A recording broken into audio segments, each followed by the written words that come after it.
Hello student, कैसे हैं आप सभी। तो स्टूडेंट, आज हम स्टार्ट करने जा रहे हैं हमारा मैक्रो इकोनॉमिक्स का टॉपिक। अभी तक आपने 11th के अंदर माइक्रो इकोनॉमिक्स को पढ़ा होगा। जो माइक्रो इकोनॉमिक्स होती है वो डील करती है इंडिविजुअल फर्म के साथ, इंडिविजुअल पर्सन के साथ। लेकिन जो मैक्रो इकोनॉमिक्स है जो आप क्लास 12th के अंदर पढ़ेंगे, it's deal with the whole economy in the country. तो आज हम एक कंसेप्ट पढ़ने जा रहे हैं जो कि कंसेप्ट है aggregate demand and related concept. ये कंसेप्ट जो है आपका, ये टॉपिक जो है आपका, it related with the macro economics. तो shall we start. Aggregate demand. First is your aggregate demand. What is the meaning of aggregate demand? Aggregate demand, it is refer the expenditure on goods and services made by economy in an accounting year।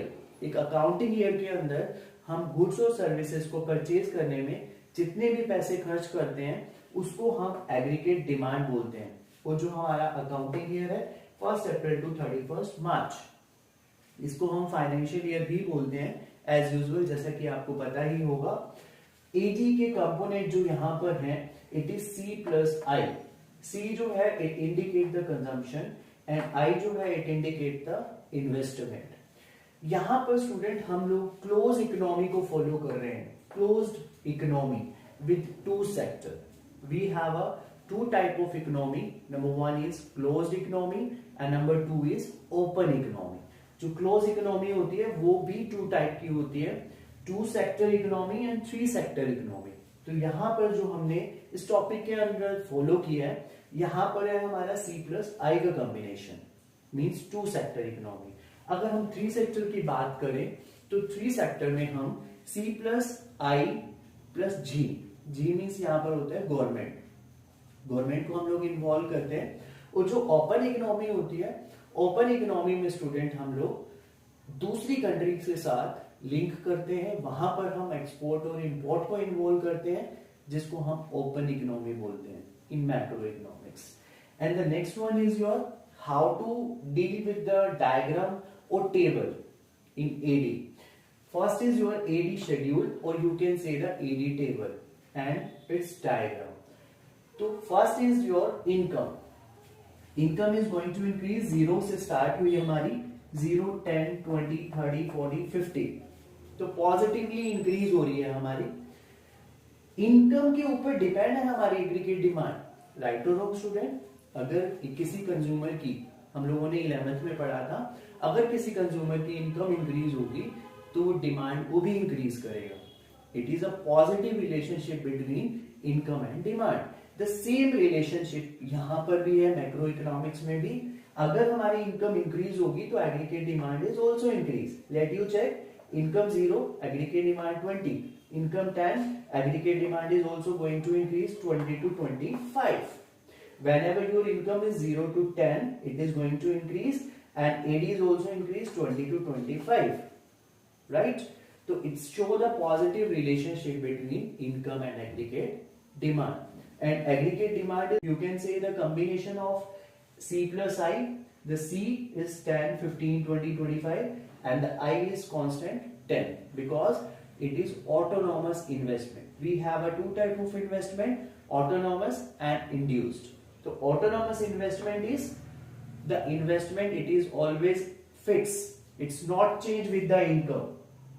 Whenever the income is increased in the economy, but I is not increased, it is called autonomous investment. So C plus I is equal to called D. Clear? I hope this table is clear to you.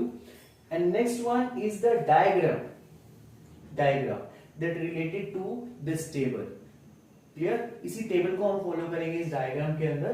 On OX axis we will choose income and OY axis we have to show aggregate demand. When income is 0, this is your point number 1. When income is 0, income on OX axis, so income is 0 and the 0 level of the aggregate demand is 20. The second point, whenever your income is 10, the aggregate demand is 25. You have to choose like this the dot, and you can draw a line. This line is show that AD. It's a combination of C plus I. Yes. One more question, student. Why the ADs not start from zero? Let you check in your diagram also. Whenever your income is zero, but aggregate demand is not zero. How? A consumer is not income. In economy, we can say that income is zero, but the aggregate demand is not zero. Why? What is the reason behind that? It is the reason behind that. It is the AD is the in this table, in this sense, whenever your income is zero but AD is not zero, it show the consumption of necessity commodities. It show the consumption of necessity commodities like food, water. It is, that's why it is not zero when the income is zero. Second one question is there. When income is zero, how the consumer or how in economy, the whole over the economy is the consume AD is 20? It depends on their two factors. Number one, the past saving.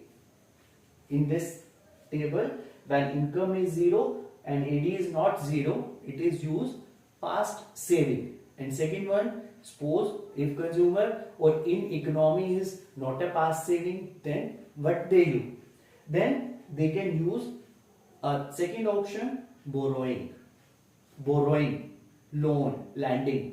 It means that loan लेकर उस aggregate demand को पूरा करना, क्योंकि income तो zero है, income zero होने पर भी एग्रीगेट डिमांड है, तो हम यहाँ पर क्या ये कह सकते हैं कि एग्रीगेट डिमांड करनी क्या जरूरी है? अगर आपकी इनकम जीरो है तो एग्रीगेट डिमांड भी मत करो, डिमांड की जरूरत ही क्यों है अगर हमारी इनकम नहीं है? You can say no, because यहाँ पर जो है एग्रीगेट डिमांड जो है यहाँ पर आप नेसेसिटी कमोडिटीज की ले लो. This is the reason. Clear everyone? I hope this topic is clear to you. Thank you so much.